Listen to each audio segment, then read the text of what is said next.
So this is lecture 9 on unsupervised learning. Again, this is the last lecture of the course. And today we're going to talk about unsupervised learning. If you go back to the lecture models, you can see that we were splitting the course kind of in two parts, supervised learning and unsupervised learning. And we have seen so far regression and classification models as a kind of supervised learning. Today we're going to see two classes of problems for unsupervised learning, namely dimensionality reduction and clustering. And let me just move around here. There you are, ready. So again, within the course, we're going to be covering this part, the one about building models around data and trying to learn something new from those models. So the outline for today is going to be, first of all, talk about unsupervised learning, see what it is and what kind of problems we have, some examples. And then we'll see two algorithms for doing clustering and one final algorithm for doing dimensionality reduction. And then we're going to see how to apply those to real data. So let's start talking about unsupervised learning. So again, as a refresher, oh, by the way, the Q&A is open. If you have any question, feel free to post it in there, and I will try to answer as soon as I see it, or during the break, or after the whole lecture. So unsupervised learning. The case in unsupervised learning is that in which we have a data set, but there's no response variable y. Or maybe there is, but we just want to ignore the fact that it's a response variable and we just want to consider it as any other feature in the data set. So in general, let's say we have a set of P features as usual. So we have data about P variables. And there's, again, no response to supervise the learning process. So somehow we only look at the data itself without having a response variable to supervise what the model is learning. The whole point is find latent variables Z1 to ZQ, and normally with Q much smaller than P. So imagine that P is in the order of 1,000 variables, then maybe Q is in the order of just 5 or 10, things like that. And so those latent variables, Z1 to ZQ, they are representing differences or similarities among the training instances, among the observations, so that we can react to those differences and those similarities. And we said that they are latent because they are not directly observed. They are not part of the data set. They are new variables that we presupposed they exist, and we just want to find them out. And by doing this, we can answer many interesting questions. So for example, can we discover subgroups among the data? So are there groups by which we can categorize the observations in our data set so that we can react to each of those groups separately? Or can we easily visualize complex data sets? Again, let's say that we have a data set with dozens of variables and we want to visualize the information we have in the data set. There's no way we are going to look at hundreds of plots, scatter plots, box plots, etc., to try to see something about the data. It's a much better idea to try to reduce it to fewer variables while retaining all the information. We're going to see about that later. And in general, it's all about simplifying complex data sets. Can we go from P dimensions to Q dimensions? And again, these are frequent questions that we ask ourselves every day, because normally for a supervised learning problem, you need the response. And normally that response has to be labeled by a person, by a human. So for example, if we have labels about images, this image is of a dog, this image is of a cat, or maybe this song is a blues song, this one is pop, this one's metal. So all those require of people providing those labels to supervise the learning process. And that's expensive and that's noisy. So people make mistakes and they're expensive. So maybe we can come up with ways of trying to organize the data set into different clusters, different classes automatically. So we're going to be talking about two kinds of problems in unsupervised learning. One is clustering and the other one is dimensionality reduction. The thing about clustering is that we get, again, the set of features, a full feature matrix, and then we want to find the single latent variable Z. and that's going to be categorical, and that's where we going to be identifying different clusters, different categories, different classes. And the point is that the instances that belong to the same cluster, those are instances that are somehow similar to each other. And so, for example, you could think about having features about the land use and economic activity of cities in the Netherlands, and then you just want to come up with groups of cities that behave similarly in terms of those features. Maybe you have data about the activity of departments and some kind of discrimination index, and you want to be able to automatically differentiate between departments according to how they behave in terms of those features. Or maybe you just have movies and the profiles of viewers, so you're Netflix, and you want to group the movies and the users by similarity. So which are the users that tend to like the same things so that we can, for example, recommend better movies to them. So this is something that we can do with clustering. Again, it's about finding this latent Z variable to identify clusters or classes, categories of observations. The second class of problems is dimensionality reduction. And in this case, we go to more variables. So from 1 to Q, normally in the order of, just a few or a dozen, things like that, to simplify a data set while retaining the information. This is the important part. So for example, imagine you have a data set with 1,000 variables and you want to reduce those 1,000 to just 10, such that still the data set retains most of the information that we have in the original 1,000 variables, so that we can, for example, make a much simpler regression problem with only 10 features instead of 1,000. Or imagine that you have that the very same data set with 1,000 variables, and you want to be able to visualize it in a scatter plot.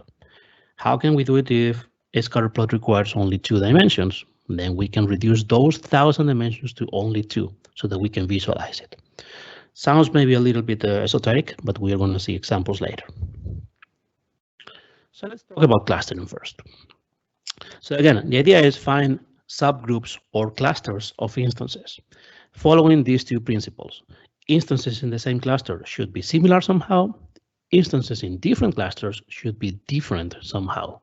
That's about it.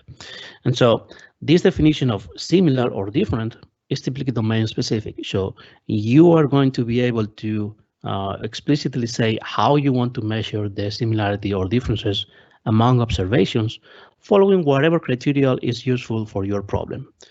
We're going to see an example later of why this is important.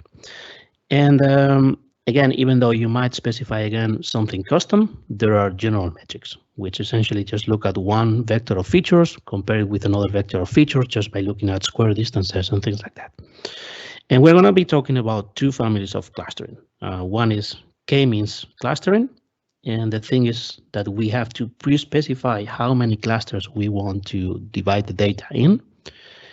And if we have absolutely no idea about k, we can use hierarchical clustering, in which k is not pre-specified, but we kind of come up with a good decision about k after clustering all the data. We're going to see again how this works.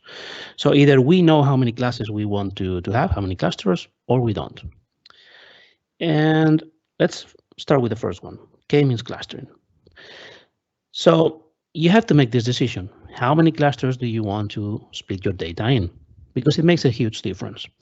And only in a few cases we are really going to know this K from context, from the problem you're solving, from domain knowledge. So for example, here we have a data set in which we have 2 features, and those are the observations. How many clusters do you think there are according to these 2 features? I'm sure some of you are looking at maybe one cluster here and one cluster there, right? Maybe some other people are looking at a cluster there and maybe something around here, something around there. There are many different possibilities, and it's not that one is better than the other. Again, there's nothing to supervised how many classes there should be. So it's rather subjective how many classes or how many clusters you come up with.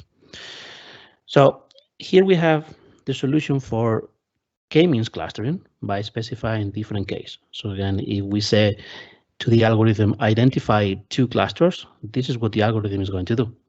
If we ask the algorithm to identify 3 classes, this is what it's going to do. You can, of course, ask to identify 4 classes. It's fine. The algorithm is going to find those 4 clusters. And if you ask the algorithm to run with 10 clusters, it's going to run with 10 clusters. Now, the question is, what do those 10 clusters mean? Are they really different or not? And so it's very important to make a good decision about K. And one could even say, hey, maybe there's only 2 clusters, and maybe these points here and that point, they are outliers. So how does the algorithm work? It's fairly easy, actually. The point is that the algorithm tries to find clusters that are non-overlapping. So a good cluster is going to minimize the within cluster variability. So if you think about it, is you take all the observations that end up in the same cluster and you look at all the features of those observations. You don't want to have too much variability in those features if you belong to the same cluster.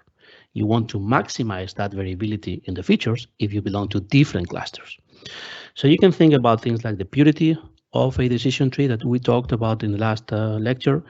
You can think about square distances among the instances. So you look at, again, one feature vector of one instance, the feature vector of the other instance, and just compute the square distance in the vectors. So things like that. There are different measures of difference in the observations, and therefore different measures of this within cluster variability. And so what the algorithm does is it starts randomly, and this is very important. It starts randomly assigning one cluster to each observations.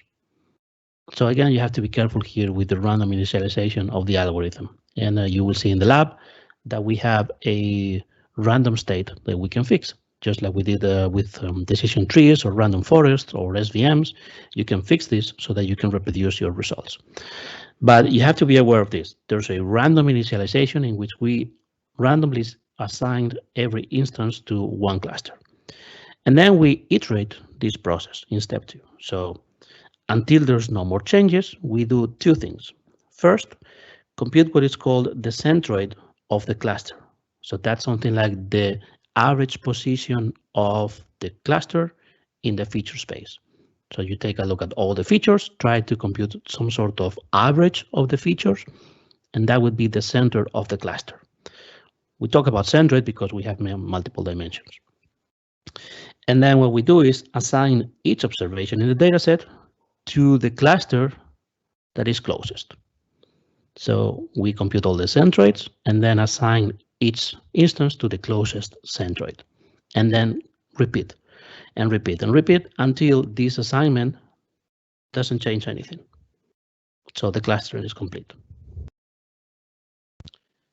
Here's an example. Again, the same data that we looked at earlier. We have some 2 features and a lot of observations. And the first step is just random again. So we randomly assign one cluster to every observation. In this case, we have 3 clusters, or we are looking for 3 clusters. And then we start iterating. In the first step, we compute the centroid of each of the clusters.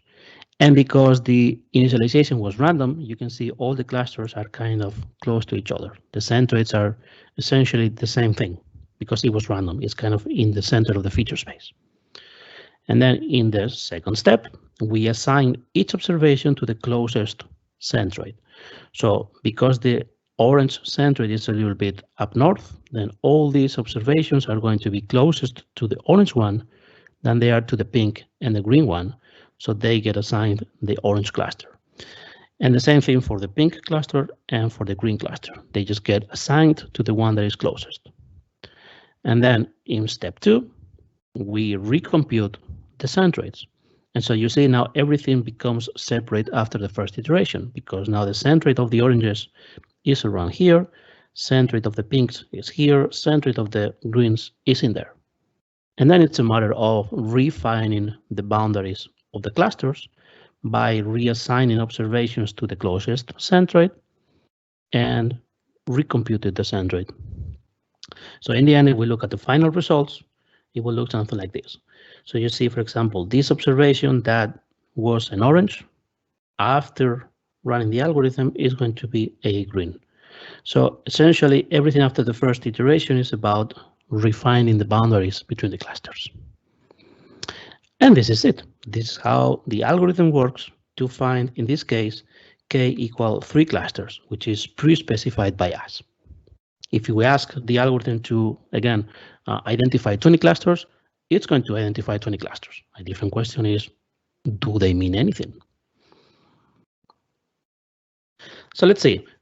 Here we have the data from the Airbnb dataset. Remember, these are every observation corresponds to one listing in Airbnb Berlin.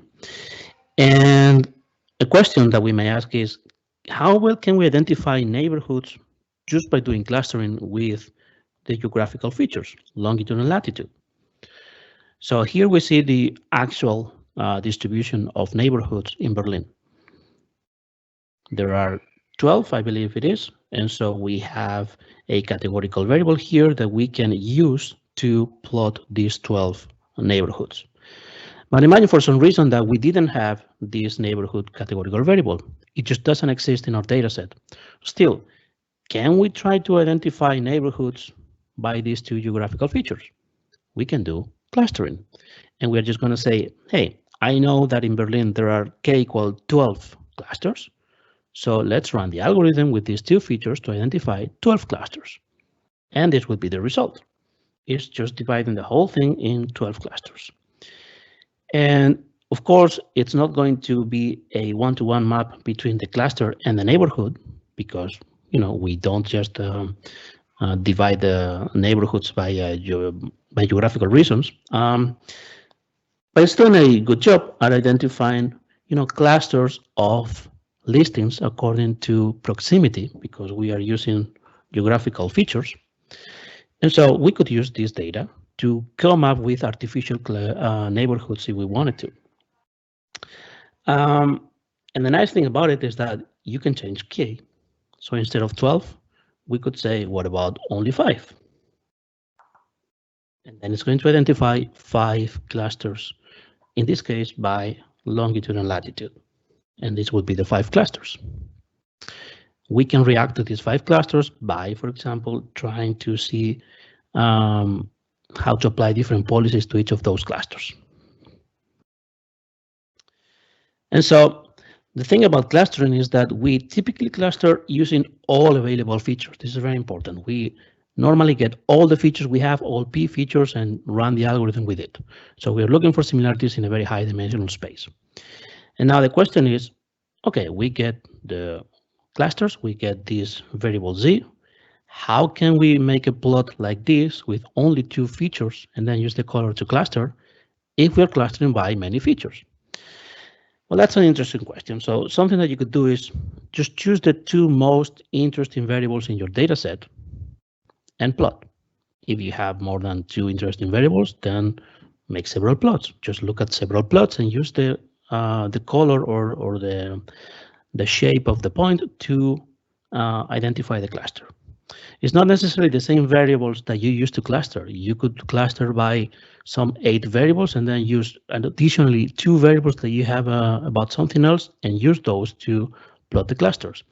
It's not that you have to visualize the same thing you use for clustering. You can visualize according to anything. Something that you could do is dimensionality reduction. We're going to see it later. So how to reduce all these P features into only 2 so that we can make a scatter plot and use the cluster to visualize the color. And finally, do you really need to plot them? Do you really need to see some kind of distribution of the points in a 2-dimensional space? For what reason? Maybe you don't. Maybe you just are fine with this categorical variable and then you use it and that's it, but you don't need to plot it because it's going to be very, very difficult to make sense out of it.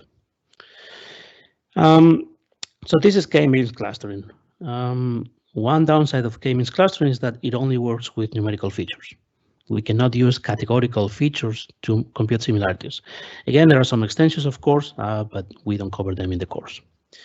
And it's usually a good idea to standardize all the features to avoid some features having a very large influence in the similarity space than others. Similarly to what we did in SVMs in the lab, it's a good idea to have all features, standardize them so that you don't end up basically looking at the one feature with a very large scale in order to compute the distances. So it's a very good idea to standardize. We're going to do that in the lab as well. See a question here. So on slide 11, let me go back here. The left is supervised learning and the right is unsupervised learning, correct?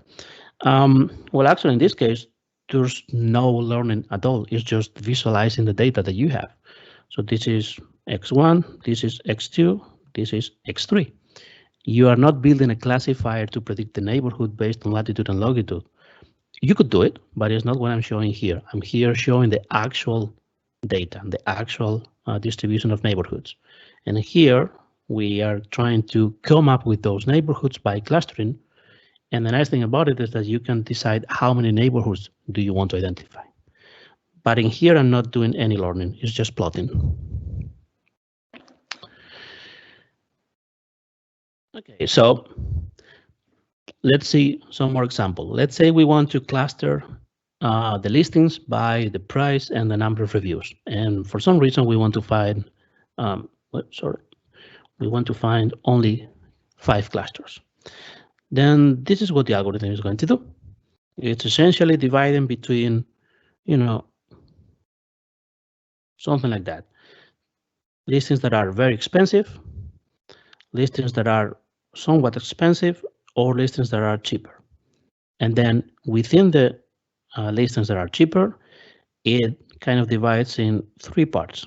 Those with a lot of reviews, an average number of reviews, or a low number of reviews. So you see, in here, we see clearly what the algorithm is doing. Now, is there a correspondence between these clusters and geographical situation again? That would be this plot, in which, again, we are not using any of the features that we used for clustering, but we could still do it. Maybe there is a pattern here. It just so happens that in this case, there's no pattern. There's no relationship between the clusters and the longitude and latitude. But you can see very clearly here what the algorithm was doing. Maybe you can throw in even more features to try to cluster. So in this case, we are also throwing the minimum number of nights.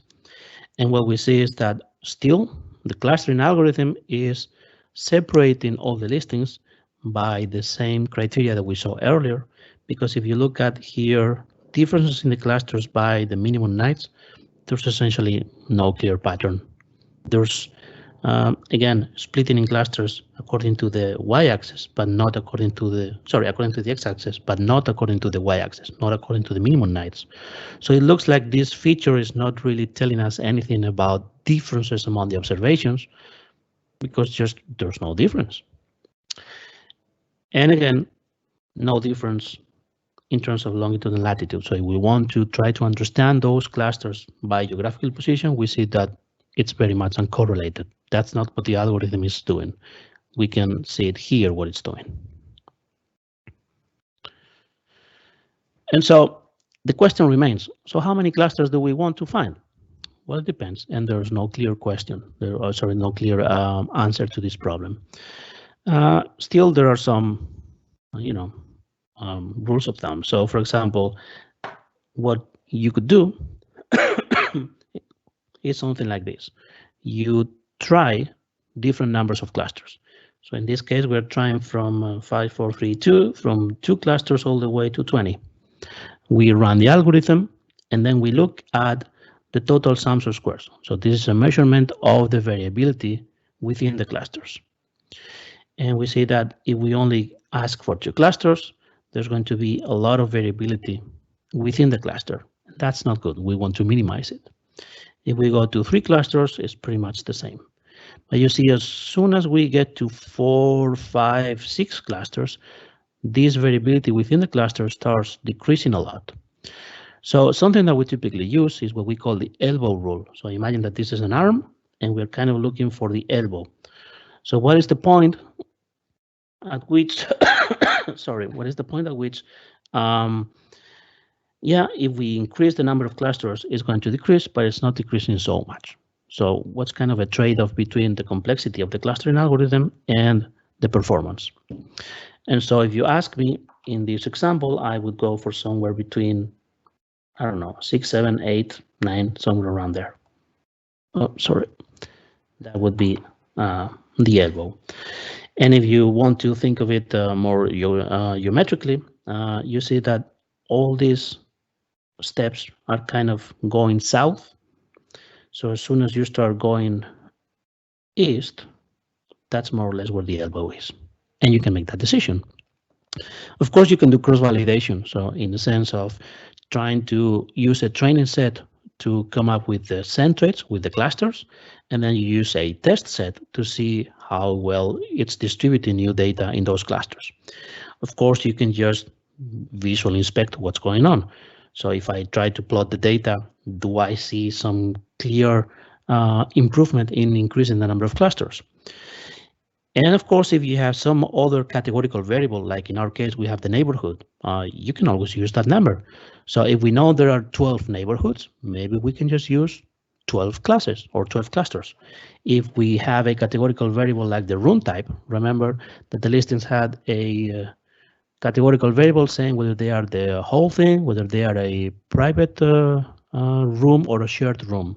So that's 3. You could try to cluster in 3 and see if there's any relationship with that other categorical variable. So again, there's no clear rule, but there are some directions that you can go to try to figure this out. And let me go back to the queue. There are some questions. So the algorithm uses all the available variables to cluster. You don't choose on which features the algorithm should cluster. You can choose. It's just that whatever you give to the algorithm, it's going to try and use it all. But of course, you can decide what you want to use for clustering. So if you want to cluster by all features, that's fine. That's normally what we want to do. But imagine that you want to cluster, again, geographically, like we have in this example. Then it makes sense that you only give the geographical features to the algorithm. So it depends. It's just you make the decision, what do you want to use? And if it makes sense to only use some kind of feature, you only give those features. And then whatever you give to the algorithm, it's going to use everything. We are going to see another example of this with Whiskey.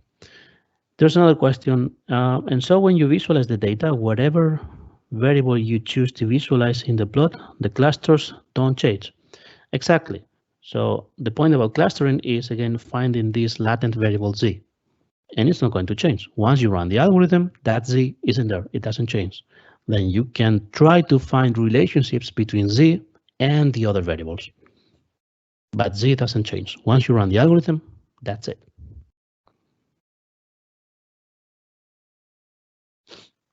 Okay, so that was k-means clustering. Again, it requires for us to pre-specify k or try to use one of these rules to come up with a sensible solution for this problem.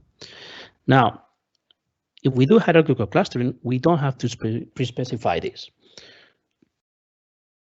There are many ways of doing hierarchical clustering. The one that we're going to see, and the one that is most commonly used, is what we call agglomerative clustering. And the idea is that we kind of build a tree from the leaves up to the root. So contrary to a decision tree, we do it the other way around. We do bottom up from the leaves to the tree. And we do it in an agglomerative way. So essentially, it's about combining different nodes of the tree on our way up to the root. And so the algorithm is going to iterate in the following sense. It's going to get 2 elements in the data set. It could be 2 individual instances. It could be an instance and a cluster that we already have, or it could be 2 clusters. And what it's going to do is going to put them under the umbrella of a same cluster. It's going to go one step up in the tree, and it's going to put both elements under the same tree node. And it's going to keep doing that until we reach the very end of the tree in the root. We're going to see exactly how this goes. And again, there are different ways of measuring the distance between elements, between instances or between clusters. These are what we call the linkage functions. And again, you could choose whatever distance you want, but there are defaults that we normally use. So let me show you an example. Imagine here we have these observations, this data, looking at two features. Then the question that we ask first is, which are the two observations that are closest together? If you look at it, and by distance we mean just the Euclidean distance, so the geometric distance between the observations, we are going to say that the two observations that are closest are 5 and 7. And so that would be the first two elements that we are going to put together. And so by building the tree, we get the 5, we get the 7, and put them under the same umbrella, the same node. So we are essentially building this node here. And then we continue. So now which are the two elements that are closest to each other? And now we don't look at 5 and 7 separately, we look at the blue node of the tree. So we kind of look at the centroid, which would be somewhere around there. And so if we look at everything, it looks like the two closest ones are 1 and 6. So we put them again in the tree, making this one node here belonging to the, or identifying the green group. And so we compute the centroid, and it's about there. So 6 and 1 are now, again, not separate instances. They belong to the one cluster, the green cluster, whose centroid is around there. And then we keep asking. The two elements that are now closest to each other turn out to be observation 8 and the blue cluster. So we put them together under this new tree node. We're building this one here, putting together the 8 and the previous cluster that we created. And then recompute the centroid, which would be somewhere around, I don't know, here maybe.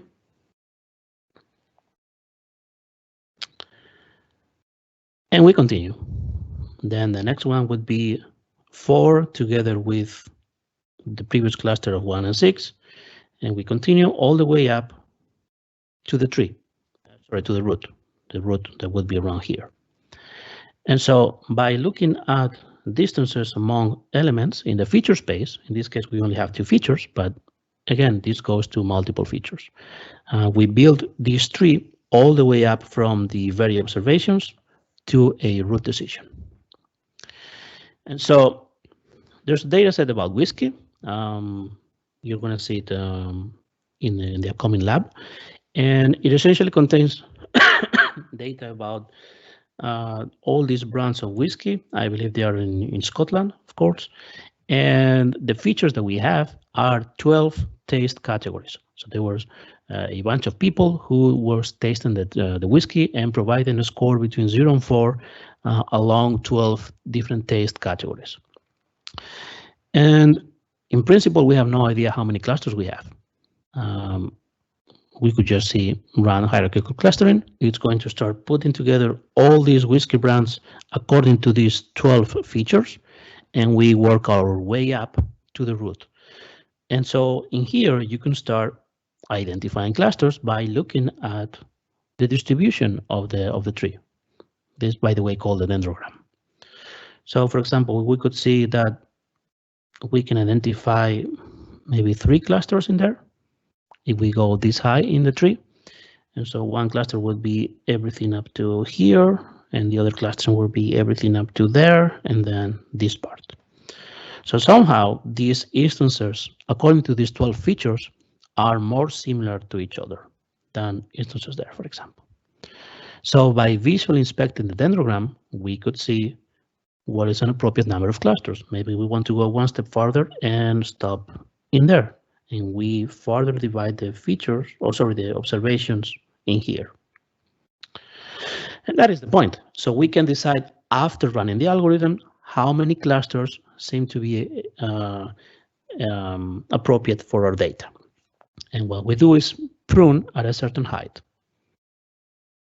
And again, there's no clear criterion to choose. We could go again for cross-validation, looking at the dendrogram, number of classes in another variable, etc., etc. It's all quite arbitrary, but at least we can make an informed decision now by looking at the distribution in the tree. So for example, we could say if we prune the tree there, then we're going to end up with these 2 clusters. If we prune the tree over here, then we're going to end up with these 5 clusters.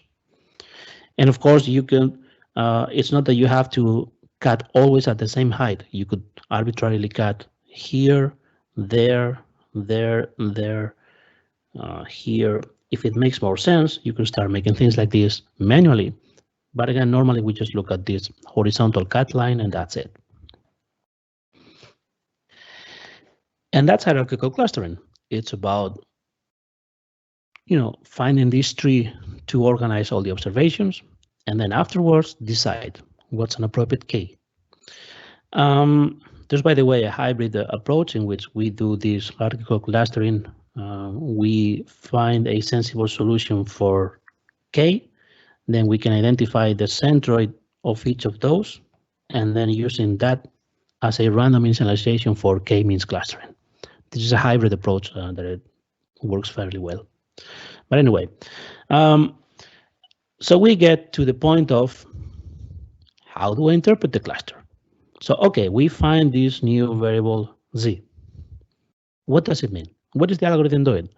And again, this is an important question because if you do K-means clustering, for example, it doesn't matter how many clusters you want to find. The algorithm is going to find clusters. Maybe it doesn't make sense what the algorithm finds, but it's all going to run and it's going to find just some structure, some Z. Sometimes a K equal 2 is fine. Sometimes a K equal 100 is required, but it's completely up to you. So whatever you ask the algorithm to do, it's going to do it. Now, what does it mean? So questions that you should ask is, do I have some kind of domain knowledge to try and make sense of the clusters? So if you separate all these observations in different clusters and then you start looking at them, you start identifying. So for example, in the case of whiskey, which are the whiskeys that are ending up in this cluster? Using domain knowledge, does it make sense? Do they mean anything? If we are trying to cluster cities in the Netherlands, do we see any relationship between the cities in the cluster going beyond the features that we have? You could always look at other variables. Try to find correlations between this Z and the other variables in the data set. Or you could start asking the question, so how did you choose K to begin with? What was your motivation for choosing K? Is there a correlation with that motivation? And if we don't find anything, and by the way, sometimes we don't find anything because, again, whatever you ask the algorithm to do, it's going to do it. That doesn't mean that it's a sensible thing to do. An alternative that we could follow is, well, let some other algorithm try to explain for us. And so, as an alternative, think about it. We're coming up with this new variable Z that is categorical. And we know from classification lectures that we could build classifiers to try and predict a categorical response. So why don't we try to use the same features or any other feature for that matter to try and predict the cluster using an algorithm that is going to be easy to interpret? So the cluster, once we find it, it's going to be the dependent variable for a classification problem. It's going to be the dependent variable classification. And then we use the other features. We build a classifier. So for example, a tree classifier. And I'm especially going for the tree because it's very easy to interpret. You just look at the decision rules and that's it. So we're going to let a decision tree try to come up with those rules to predict the cluster based on the features. And then by looking at the decisions, we might be able to find a clear answer to the question, why are these observations in a cluster? Or how is this cluster different from this other one? So we could try and do this. And of course, we have to be careful in tuning the number of leaves in the tree. So it doesn't make sense to go for a very complex tree. We want to have something that is kind of simple to interpret. I see there's some question. Let me just finish here and then start answering. So in the case of the whiskey, let's say that we decide to have these 5 clusters. Again, the question is, what do they mean? How are they different? Then we could use the cluster to build a classification tree. And in this case, this is the tree that we get. And you see, by the way, this tree has been pruned to this number of leaves. So we have a tree that is predicting in the leaves cluster 1, 2, 3, 4, or 5. And here we have what the algorithm has learned about separating one cluster from the other. So let's look at these rules. And if you do it, we could say things like, for example, cluster 3 is that in which the whiskey has a thick body. So looking at this feature, we have a high score going this direction, and it's smoky, because looking at this feature, we go this direction. So it's a whiskey that was rated high in both body and smoky. So that would be a description of the cluster. If we go to, for example, cluster 1 is one in which we have a thin body because we go this direction, and it's not medicinal because we go this direction. If it was medicinal, then we go to cluster 4. So by using a classification tree, we are able in this case to come up with these rules to describe the clusters, and it's all about interpreting those rules and synthesizing them in nice small descriptions like this. So we are using supervised learning to help us understand the clusters that we come up with in unsupervised learning. So let me go through some of the questions we have. This one was solved. This one was solved. And so when you visualize it, this one was solved. Okay. So question, earlier you said there were two common types of hierarchical clustering, bottom-up and agglomerative. I don't know if I missed. No, the one that I showed you is bottom-up and agglomerative. It's the same thing. It's bottom-up in the sense that we go from the leaves to the root, and we do it by agglomerative criteria, so putting together things in the same tree node. So it's actually two characteristics of the same algorithm. It's not that they are two different algorithms. In the hierarchical clustering graph, is the new centroid of, for example, 8 and 5, 7 weighted? As in, is it halfway between 8 and 5, 7, or is it closer to 5, 7? It's closer to 5, 7 because you look at all three instances. You put them together in the same tree, in the same cluster, and then you compute the centroid of the whole thing. It's not 8 and 5, 7. It's 8, 5, and 7. And then about pruning the clustering tree, if we have to decide number of clusters after building the tree manually, doesn't that take away from the whole advantage of unsupervised learning, since that is basically supervised? I'd say no, because it's not really supervised. You're not supervising how you end up with this tree. You just make a decision. It's just like any other hyperparameter that you could use. So if I choose K in K-means clustering, I'm choosing one hyperparameter. Would you say also that K-means clustering is supervised? No, it's unsupervised. We're just hyper-tuning it to a certain degree. And the thing about the hierarchical clustering is that we have this tree that was built completely unsupervised, and we have the heights in the dendrogram. They can be interpreted as higher or lower similarity among the elements of the tree. And so it's not supervised in the sense that this is just one hyperparameter that you choose, and that's it. And then someone with a question about the exam. Will the exam be proctored? No. Can you maybe upload a practice exam? Yes, actually, I said this a few times. This week we're going to have, I'm going to upload a practice exam. Actually, the exam from last year. So, okay. Let me continue here. All right. And then back to slides. Okay. So final thing about clustering. So why cluster? What's the benefit of clustering? Because again, sometimes you're going to find something or have a sensible distribution of clusters. Sometimes you're not. And why try? What's the purpose of clustering? Again, the idea is to better understand or model our data through latent categories. We are coming up with a latent category Z. Why would you want to do this? Let's see some examples. So for example, we want to let the data self-organize in a target number of categories. So imagine that you work in a company and you want to distribute your salespeople optimally in terms of geographical distribution of clients. Then what you could do is use geographical features to try and cluster the clients.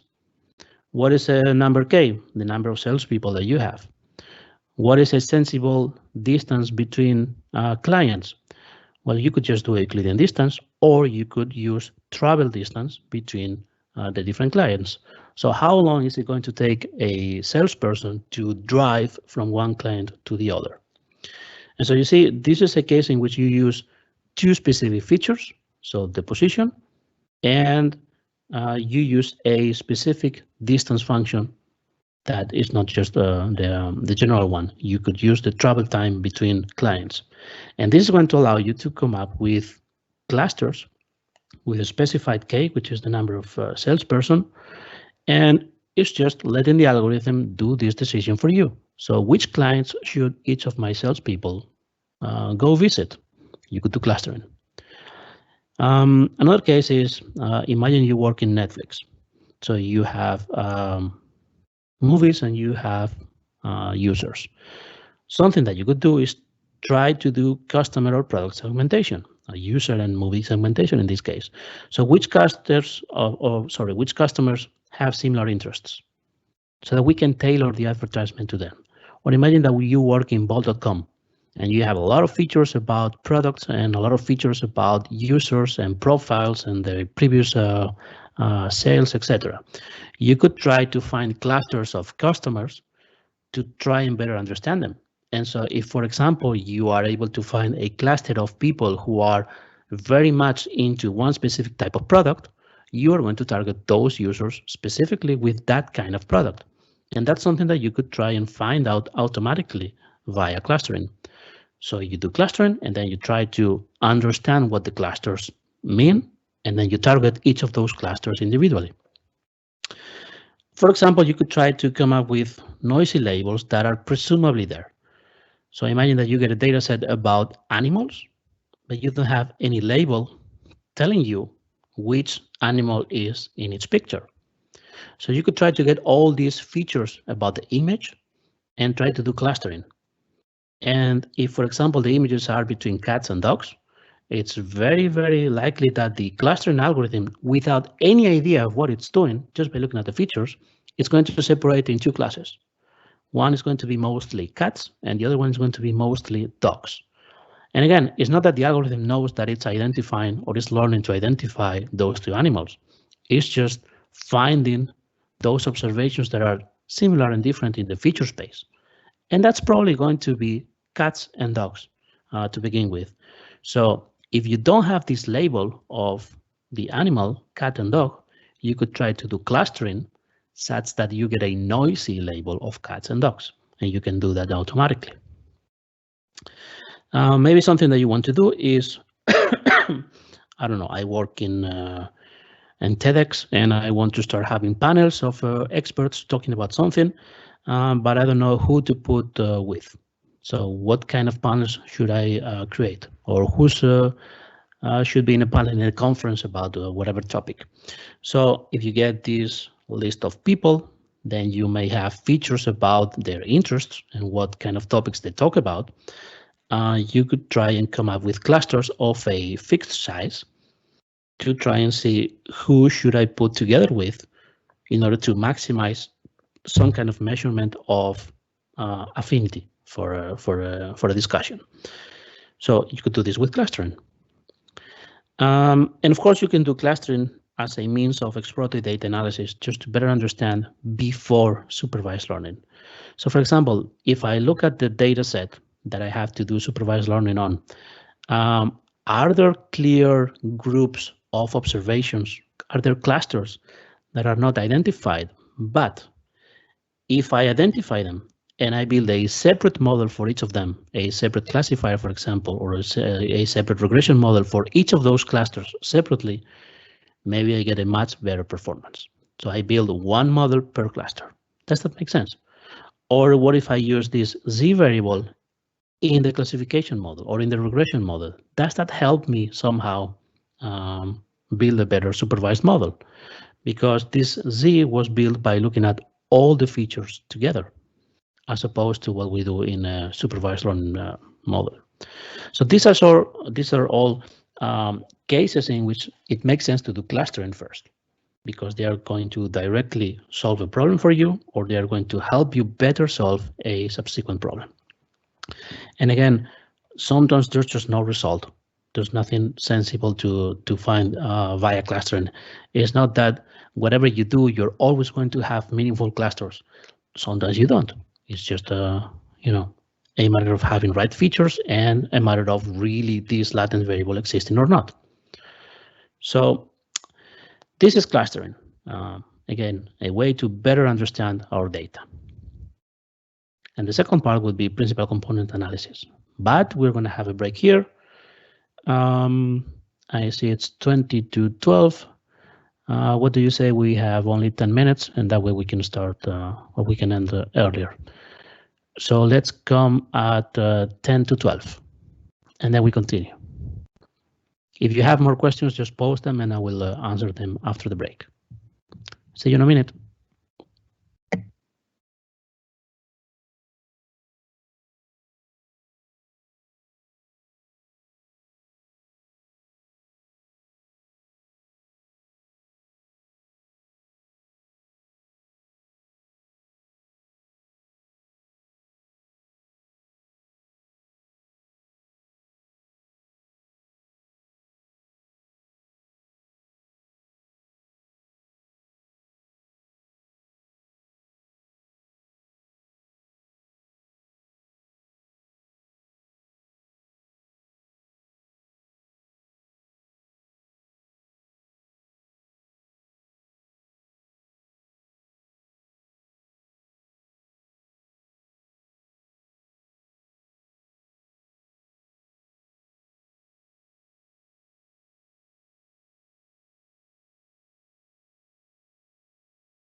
Okay, so we had a question about lab A5, asking whether you're going to have any answers or solutions, given that it's not graded or peer reviewed.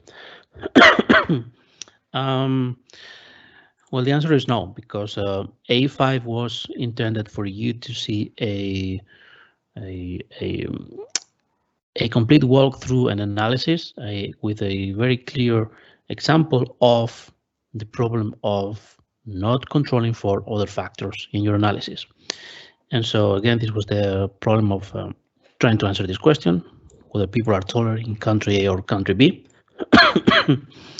And what I showed you here in the notebook is how if you don't control for different factors, you are going to end up with the wrong answer, how the research question itself is actually very ill-posed.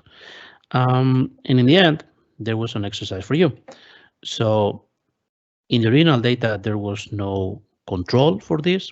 And then I give you other examples, other data sets in which there is control. For example, this one contains data from the same study, but with a balance across variable sex. And then we have a balance across age, and then a balance across all of them.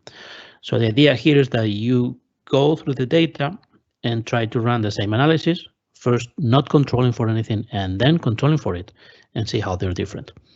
And how this is an example of controlling for other factors, either during the analysis, like we did in the notebook, or in the design of the study, and you end up with different data. It's just for you to go through the data yourself, doing basically the same thing we did, just with a different data set, and try to see the differences. All right, so let's go back to the lecture. By the way, if you have any question about it, just feel free to ask me about the A5, I mean. Okay, so we have now principal component analysis, which is the other kind of unsupervised learning problems that we're going to cover today. So what's it about? Well, it's about transforming a high dimensional space into a low dimensional one. So again, think about the features we have from X1 all the way to XP features. This P can be arbitrarily large in the order of hundreds of thousands. And then it's all about getting this full data set and kind of reducing the complexity to only Z1 to ZQ in the order of just a few or a dozen, things like that. And so what the algorithm does, what PCA does, is it iteratively finds sequences of linear combinations of the features based on two principles. So again, you see it's all about fitting linear models. There's two principles. The first of those is each of those linear combinations is going to maximize the variance in the transformed space. So this first latent variable that we come up with is going to have the largest variance of all. It's going to try to get all the variance that we have in these features and try to keep it here. And then variable Z2 is going to have lower variance. It's going to retain a lower fraction of the total variance in the data set, but it's going to be orthogonal to this one, to Z1. So all these latent variables, Z1 to ZQ, are going to be orthogonal to each other. They're going to be uncorrelated. And if you remember back about the regression lecture, this is actually a good thing because, for example, in a regression model, we assume that the features are independent, they're uncorrelated, when in reality, they never are. So this is a way of coming up with these uncorrelated features that when you put them together, let's say if you can compute some kind of variance in here, you are going to have as much of the original variance in there. So that means they retain as much of the information in the data set. We're going to see an example now. So the resulting space, these Q dimensions, can be used normally for two things.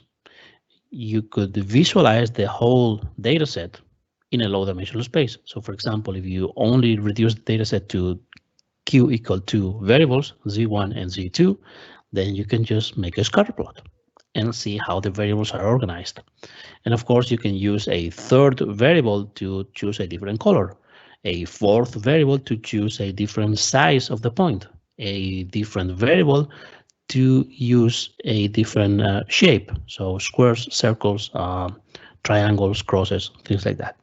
So it's about being able to plot in a two-dimensional space a lot of information and try to find correlation with other variables that we might be looking into.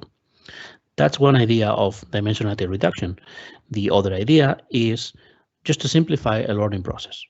So instead of building a huge supervised model with 1,000 features, what if we first do this to reduce it to only 10 features? And then we build a simpler model with those 10 features, something that is going to be simpler in logical terms and simpler in terms of computational efficiency. So let's look at examples. What PCA is going to do is come up with these principal components. And by the way, PCA is just one of the many algorithms for dimensionality reduction. It's not that this is the only way, it's just one of them. So given the set of features x1 to xp, we have the first principal component, so the first latent variable, z1, which is just a linear combination of the original features. So it's about finding these coefficients. And this first component, the first variable, is going to be the one with the largest variance. These phi coefficients is what we call the loadings of the component. So which are the coefficients that determine this linear model such that this variable has the maximum variance. And then when we compute the second component, z2, is the one that at that point is going to have the maximum variance, but it's going to be orthogonal to the previous component. And then the third one is also going to be orthogonal to both z1 and z2. It's all about finding orthogonal linear combinations. And so these planes, these new variables, define directions. So this linear combination is just a direction in the feature space. And that is the direction along which the original data varies the most. So we want to see a picture just in a minute. And here again, because we are putting together all the features, it's a good idea to standardize by what we did earlier, unit variance and zero mean. So that the directions that we learn are not dominated by one of the features because it's just in a weird unit of measurement, for example. So let's see an example. Here we have two features, x1 and x2. These are each of the observations in our data set. If I ask you, can you draw a line along which the data varies the most? Then it's very clear that you would draw a line that goes something like this, right? Along this dimension is where we see the most of the variability in the observations. So this would be the principal component 1. And then if I ask you, all right, now orthogonal to this first principal component, what is the direction in which the data varies the most? It's going to be this one. So first, data in the data set varies the most along this direction, and then along this direction. And here is only 2 components because I cannot do 3 components with only 2 variables. But the idea here is we could reduce this data set of 1 and 2 features into just 1. This would be z1, the latent variable, this direction. And it's all about getting all these observations and projecting them on this space. This would be my new feature, z1. And of course, if I only use that one feature, it's going to miss all the information that is orthogonal to it. But the point is that information is not so high compared to the information that I have along this dimension. And then if we take this problem to multiple dimensions, it's the same idea. It's about maximizing the information, the variance that we keep in these directions. Yeah, those would be the 2 components. But let's look at an example. Here we have all the variables in the data set about heart disease. So if you remember, this was a data set of we have it here, 11 dimensions about different features of patients. And then there was another feature or another variable telling us whether the patient did or did not have a particular heart disease. And if you look at all the variables, of course, you're going to find some correlations among them. So for example, we might see a positive correlation over there. We might see a negative correlation over here. We might see also negative correlation over there, maybe some positive correlation probably here. So you see the data are correlated to a certain degree. So it's about exploiting those correlations such that we can find those directions of maximal variance. And if we do it, we end up with something like this. Let me clear here. Sorry. So this is a way to visualize the principal components. So in this case, we get all these heart disease data, all the variables, go through the PCA algorithm, and then look at which are the variables that determine those principal components, that determine those directions. And so, for example, it's very typical to look at the plot of one dimension versus another. So first principal component, second principal component. What we see in this specific case is the first principal component retains 24% of the original variance. 24% of the total variance in the dataset is retained in this Z1, in this first component. And then the second component retains a further 14% of the variance. That's information number one. Information number two is we have here a space of 2 dimensions, principal component 1, principal component 2. And we have one vector for each of the original features, the 11 features in our original data. And so what we're seeing here is that along dimension 1, if you have a feature whose vector goes in that direction, that means that feature is determining this direction by a lot. And the longer the vector, the better. So for example, in this case, we see that the first dimension is determined mostly by this max HR feature because it goes very much sideways in this direction, and also this old peak, slope, calcium, etc. And they go in different dimensions, or sorry, in different directions. So if you got a positive value for dimension 1, that means you have a high scoring max HR. If you go negative there, you typically go in a high value of calcium, old peak, slope, etc. So this is telling us, according to the original data, in which direction they are going to go in each of these latent dimensions. And then we see that for the second principal component, we have mostly determined by the sex of the patient, and then cholesterol level, rest BP, things like that. So this is telling us which are the features important in determining each of the dimensions. And in particular, if we look at the sign of the numbers in those dimensions, what do they mean? Well, again, on average, it's not that this is true for all observations. On average, if you have a high score in dimension 1, that means you have a high score in max HR. If you have a negative score, that normally, generally, on average, means that you have a high score in these variables over here. And of course, you can start plotting more dimensions. So for example, you can go to dimension 3. It retains a further 10% of the variance in the results. Oops, sorry.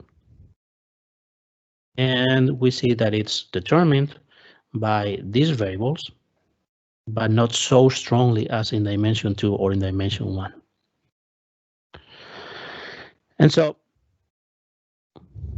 another way to visualize is this. You see which is the contribution of each of the original 11 features to the first principal component. And we see that indeed it's determined mostly by all peak, max HR, slope, age, etc. So which are the most important features in determining those directions? And this means that this dimension 1 is retaining mostly the variability in these features. An example. Imagine we have this data set about the states in the United States. And the original variables are the fraction of urban population in the states and three indicators of criminality: number of murders, number of assaults, and number of rapes per 100,000 citizens or something like that. Then if we do dimensionality reduction, we go from a data set containing 4 variables. So in this case, p equal 4. And we could decide to go for only 1 or only 2. So q equals 1 or 2. So if we go for the decision of only one component, that means we are retaining 62% of the variance in these 4 features in only one feature. And what this is doing is essentially the following. It's getting to the left all these states that score high in these features. So you see that, of course, they are correlated. Whatever there are murders, there are typically assaults and rapes. So it's like these are more dangerous states, if you will, and these are more safer states. So it's kind of dividing the whole feature space in 2 places, more or less. So things that are dangerous, things that are safe. And then if you want to go one step further and look for even more information, you could go to 2 dimensions and start looking along this y-axis. And what we see here is that this is, on average, going for places with a high urban population or a low urban population. And also there's a certain correlation with murders and assaults happening more often there than here. Again, this is all on average. You cannot just look at one point and say this is going to be high in one dimension and low in the other.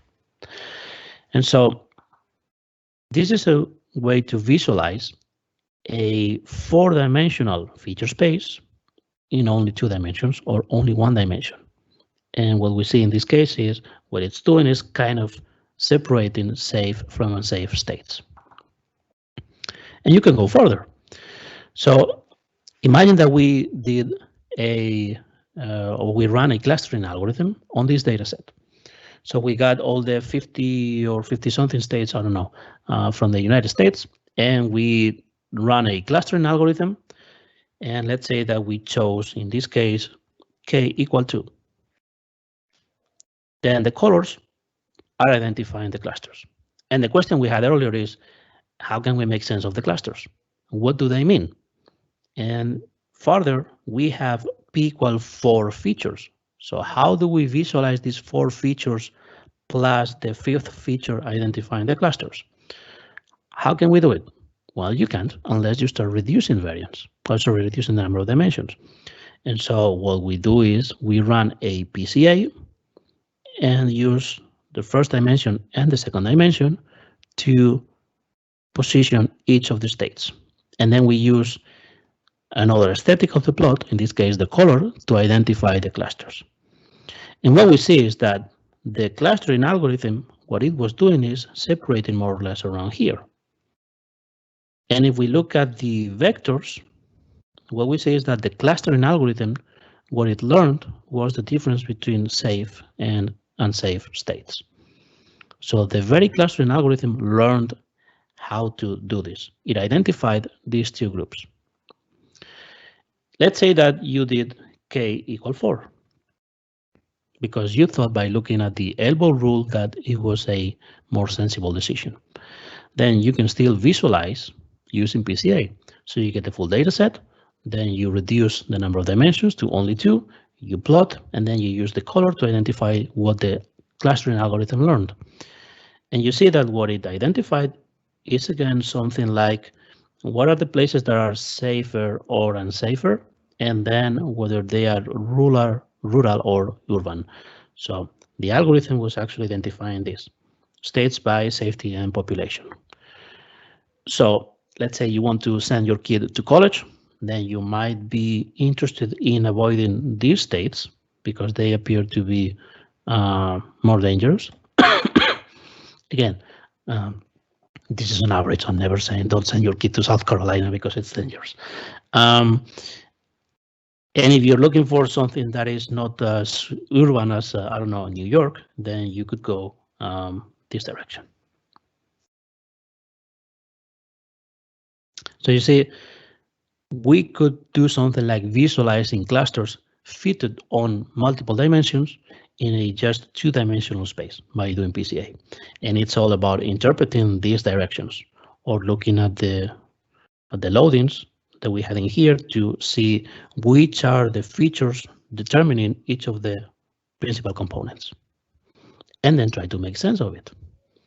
In this case, we see what the clustering algorithm was doing on this dataset. Some questions. So what does it mean when a vector has a long length, but it's not aligned with the axis, but rather diagonal to the axis? Well, it's all about directions. So the longer, that means the more important it is for this dimension. So let me go to these ones because we do have both. So you see here, the highest contribution to dimension 1 is all peak. And then if you look at all peak, it's over here, is the one with the longest projection of the vector along dimension 1. And then the second one is max HR and slope. So if we go back, max HR and then slope. Those are the ones that if you look at the length of the vector along this dimension, that is the longest. So which are the ones contributing the most to those dimensions? And those are the loadings. Those are, again, these 5 coefficients here. So which are the ones determining the dimension? And then why is it not parallel to the axis? Well, because it never determines only one direction and that's it. It always contributes a little bit to multiple dimensions, to multiple components. So this one, for example, max HR, it has a very high contribution to the first dimension, but it doesn't have a so high contribution to the second dimension. Why? Because it's not so much correlated with the other variables. And most of the variance that we have in this feature is already here in dimension 1. It's not so much left for dimension 2. And so if you look at it, max HR or old peak, you see that they are not very much contributing to the second dimension. Still, they contribute a little bit because there's still a little bit of variance in those that is not included in the first dimension, but it's just marginal. So this is the point. And another question is, so the left side is unsafe and the right side is safe? Yes, because what we have here is that I think this is again a number of martyrs per 100,000 citizens. So if you have a high score in there, that means you have a lot of martyrs per citizen, and so this is unsafe, this is safe. Again, on average.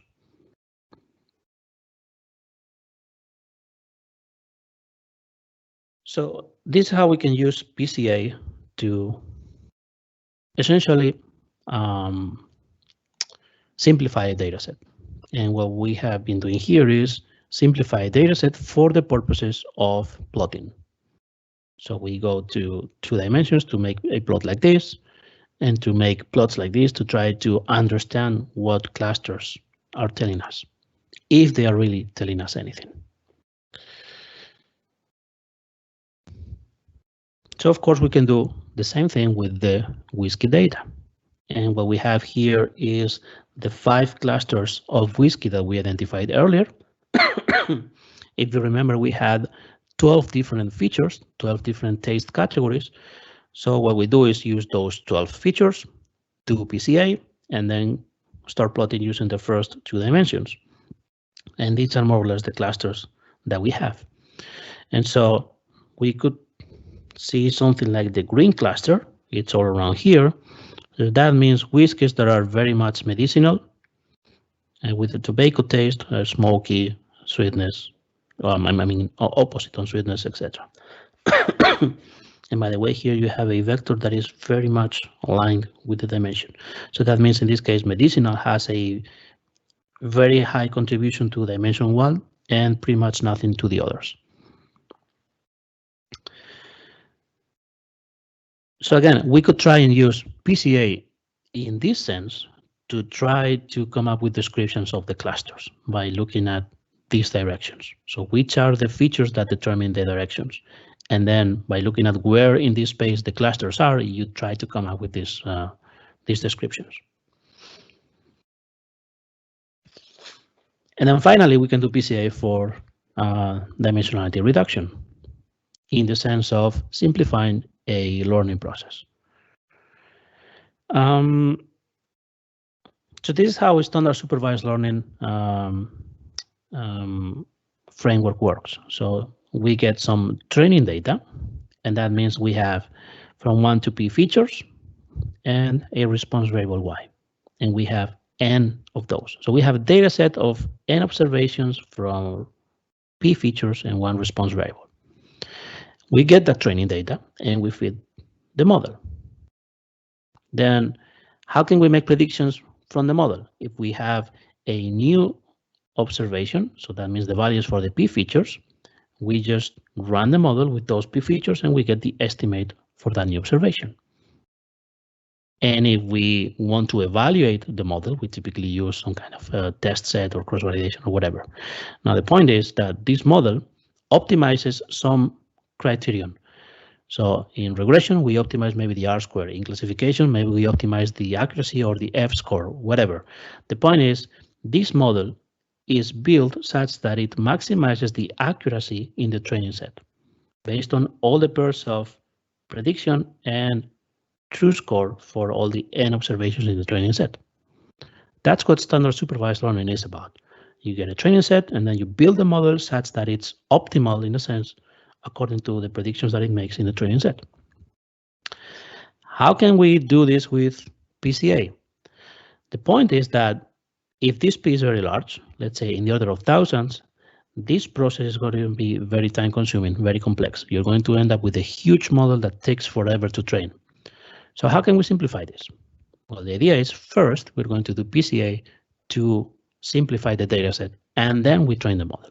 So first of all, we get the training data. The same thing, this TR, we get it, and fit a PCA model, let's call it G, such that we are going to go from P to Q principal components. So let's say the first 2 or the first 3.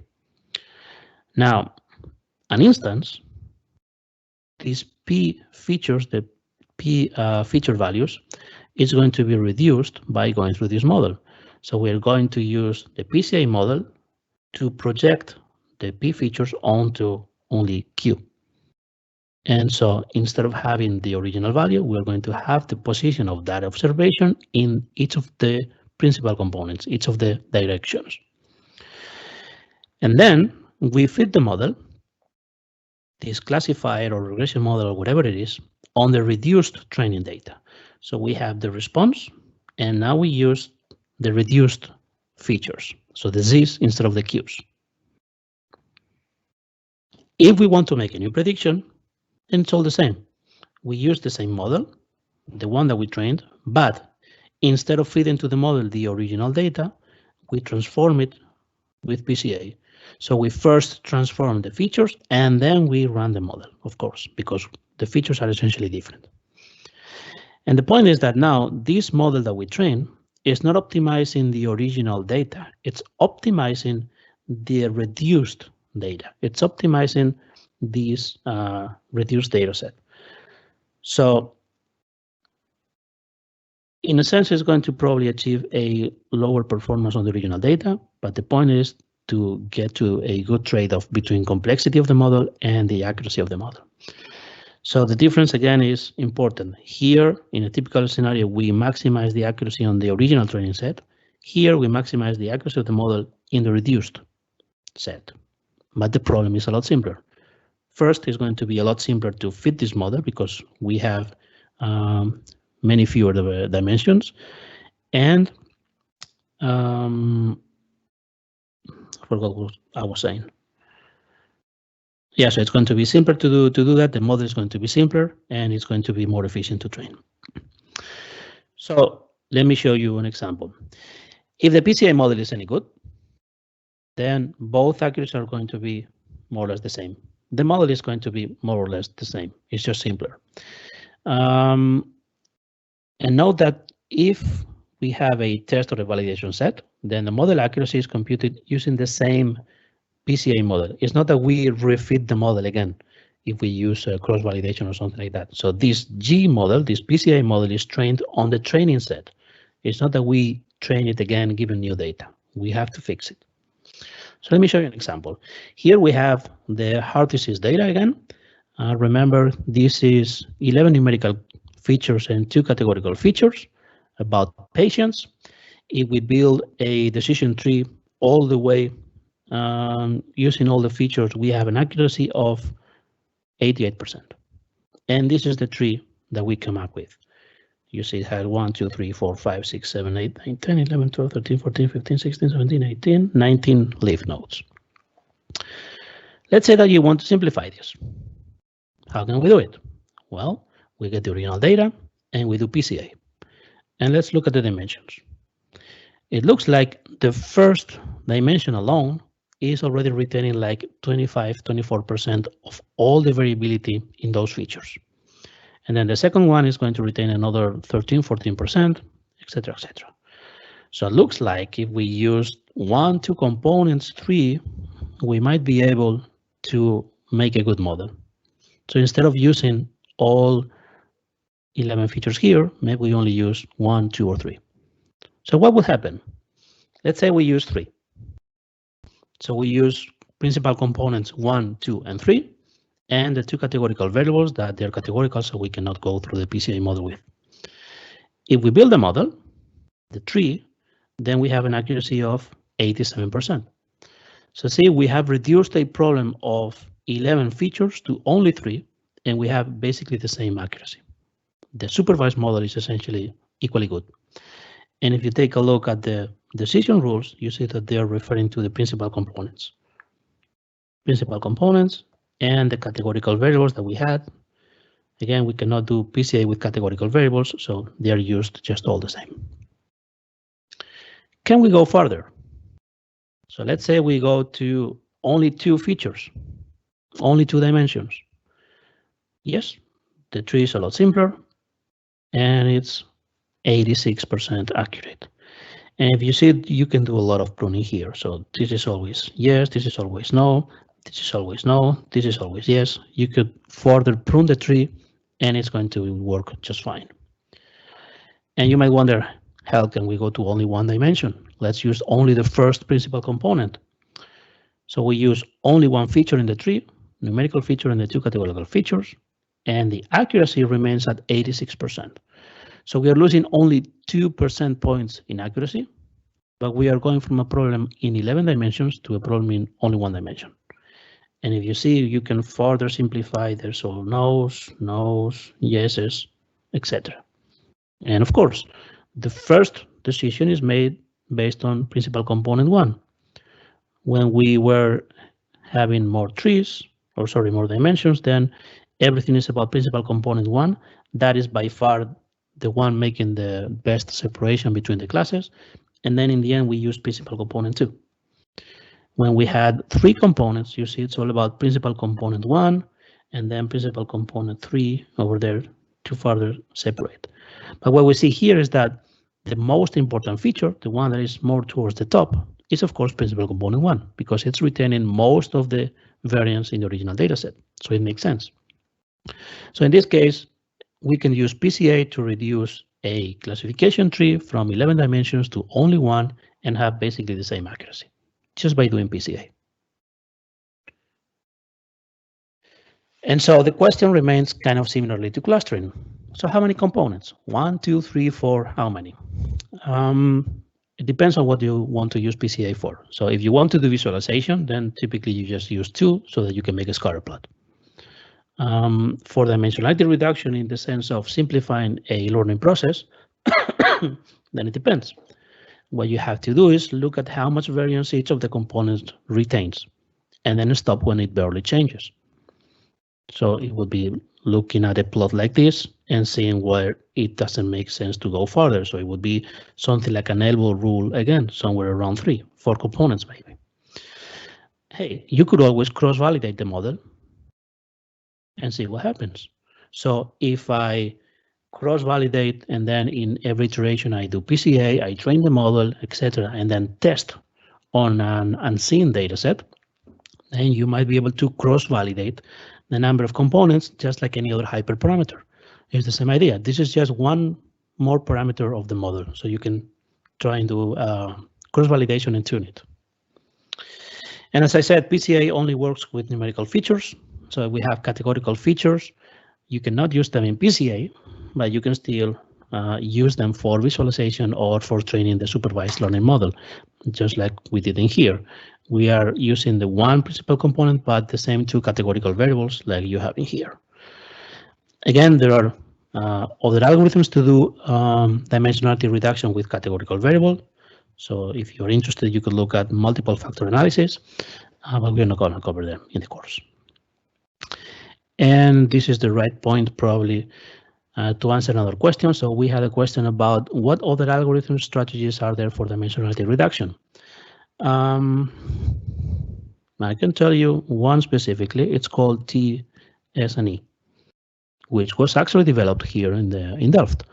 And it's one that is a lot more complicated, but it does a very good job,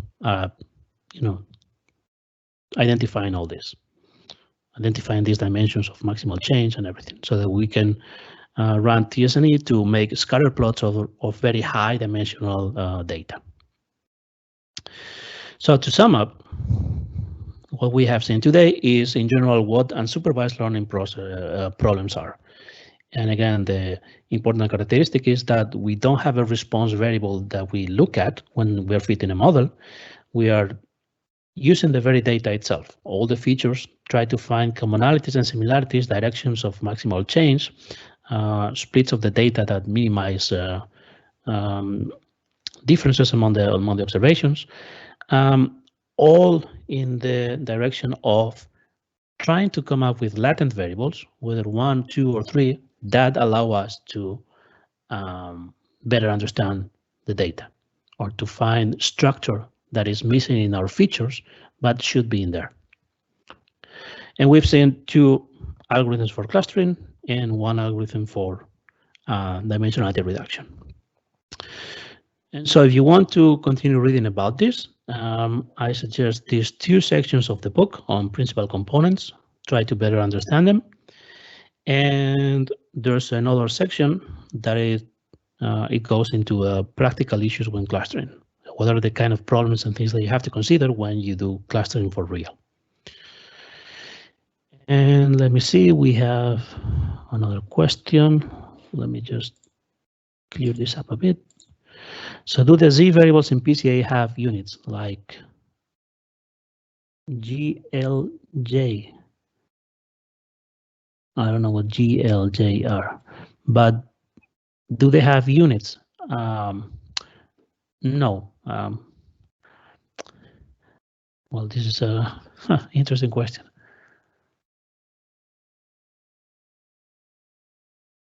Well, I could say if all your features are, for example, in meters, then each of those directions is actually a linear combination of features. So if everything is meters, then what you have is meters. But if you have, so grams, liters, and joules. So if you have one feature with meters and the other one with liters, well, there's no unit for that, right? So it doesn't make sense. It's just a number.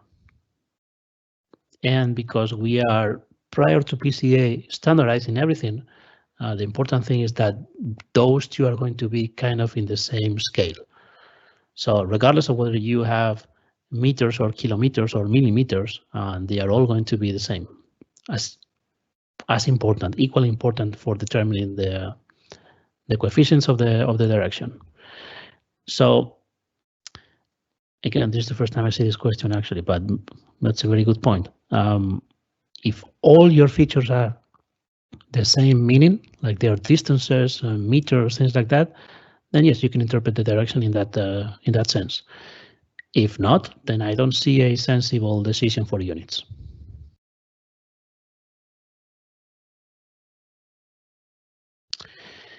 And this is the lecture for today and last lecture of the course.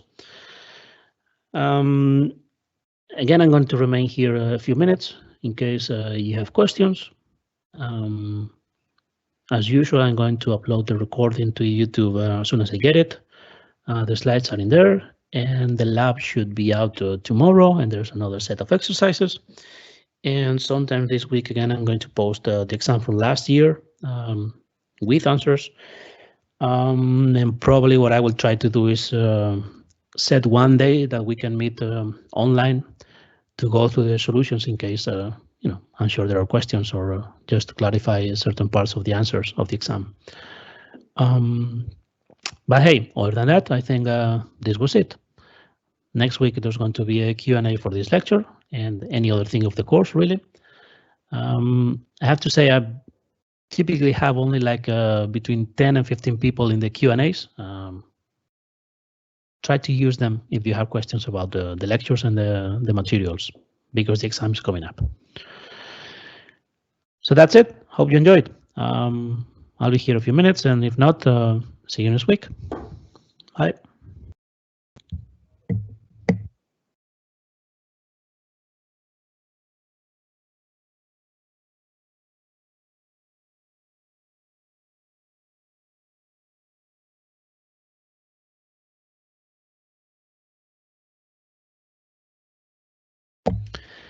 Got a question, will we record the session? Yeah, no problem with doing that.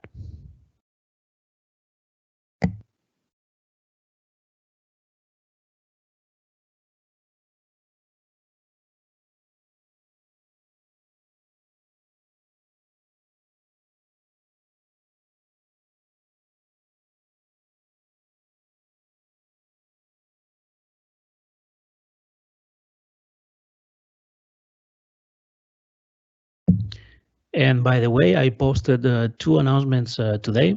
One about the policy of grading missing submissions with a 0. It's going to be revised. Thank you for pointing that out. And the other one is about the apparent difficulty, difficulty of assignment 6. Please read them. Those are two important announcements. Please read them. Hey, read every announcement, of course, but these two in particular, be sure you read them, because apparently the announcements are not read completely for what I see.